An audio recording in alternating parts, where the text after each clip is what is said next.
and welcome back to my YouTube channel. I'm Vita Luca, and today I'm answering the question, do you need to speak Czech to live in Prague? And the short answer, and the answer that's probably going to upset the most amount of Czech people, is that no.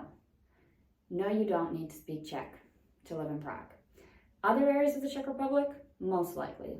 But in Prague, you can really get by without ever fully learning the language. And unfortunately, I've met a lot of people who have lived in Prague for 10, 20 years plus, and they don't know anything more than the basics. Now, big caveat here.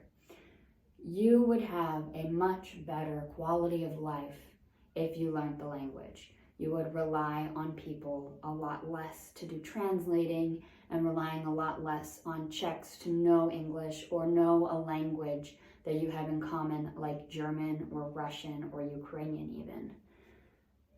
Now, where can you do this?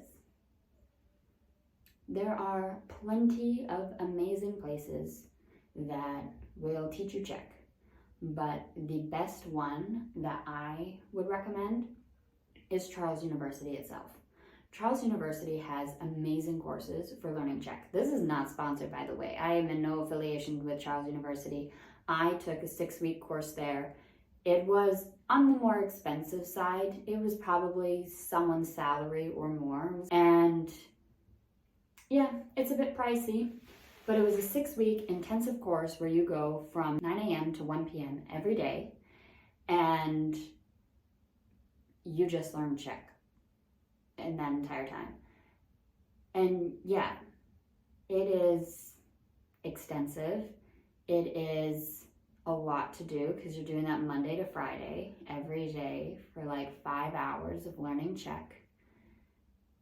But it got me the furthest I ever have been with Czech. So I started there at what I thought was A1. A2 maybe.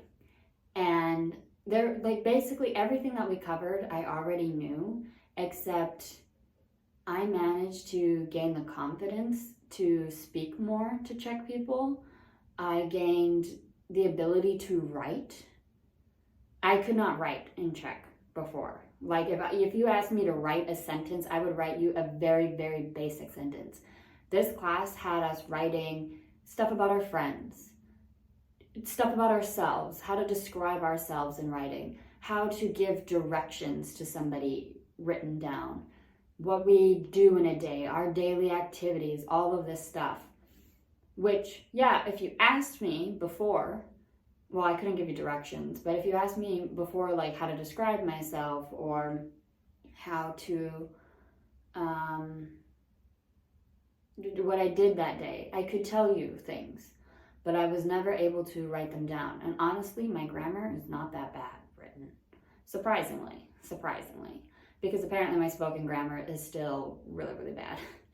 But also I have vocabulary further than what would be expected of me at my current level, which I am probably A2 at best, like at absolute best.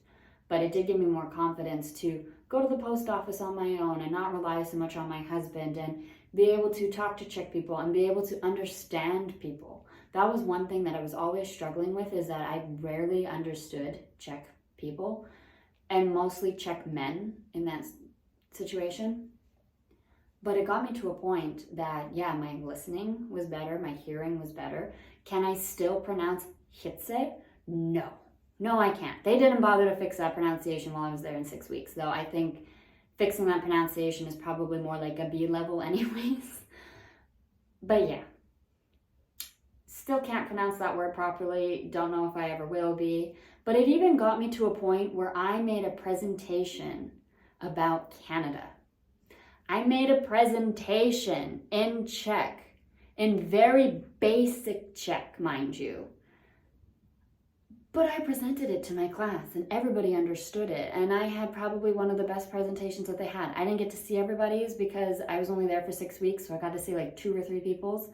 But people genuinely enjoyed it. And I do want to put it on my channel. What I want to do is I want to make that same presentation. I will do it at my current level now with basically what I said, because I haven't bothered to study Czech since going. I was thinking like, oh yeah, I could do it on my own. Yeah, no. I need somebody to hold me accountable, and school is the only way that I find I can do it on my own.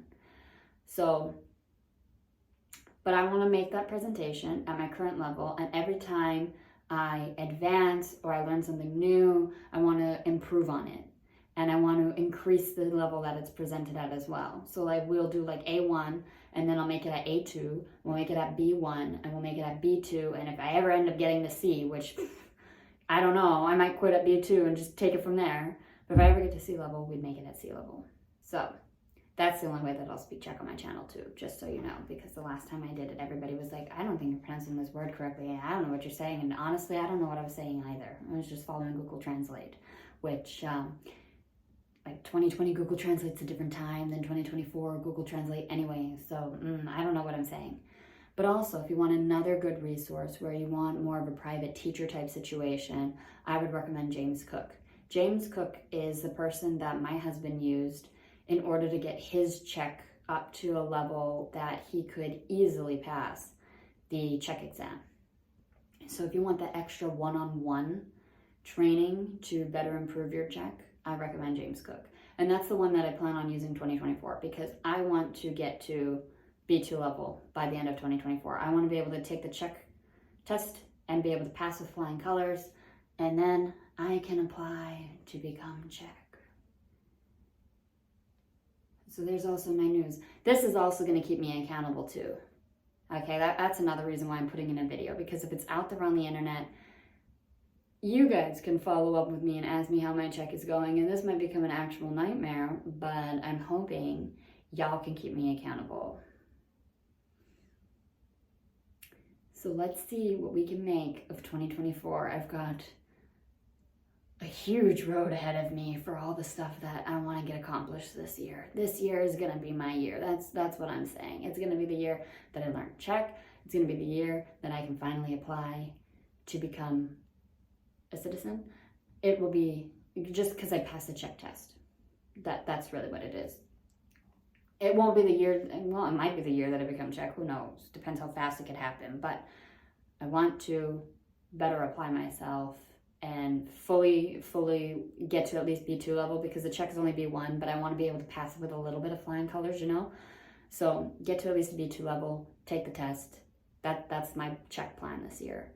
So it'll be a long road ahead, but I'm hoping it'll be a good road, and I'm hoping that I will become better. This is my video. So is Czech necessary? No, it is not. Do you have a much better quality of life in the Czech Republic if you learn it? Yes, you do. But if you still haven't learned Czech and you want places to go where you can still get serviced in English, basically anywhere downtown. Restaurants all downtown, people tend to speak English. The banks downtown, people tend to speak English. Vodafone, O2, all of that downtown. Your main problem is going to be with the government. The government workers don't tend to speak English, and if they do, they don't speak to you in English because, well, you are in the Czech Republic. But if you are in the Foreign Office, that's always fun, because it's like, oh yeah, we're in the Foreign Office. Why do you expect us to speak Czech if we just came to this country, right? And sometimes they don't always provide translators. But basically, if you need anything else, if you go to the locations downtown, if you are able to, just due to like Czech governments and certain places, you have to go to certain districts, mainly with the government, you can't. But if you need any service of any industry, any business, if you go to a downtown location, you will more than likely find somebody who speaks English for sure. I can't speak for German or Russian, though I find they are more in the outside areas, because that's typically where I get asked if I speak German or Russian instead of English. But yeah, and I'll see you guys in the next one. Bye!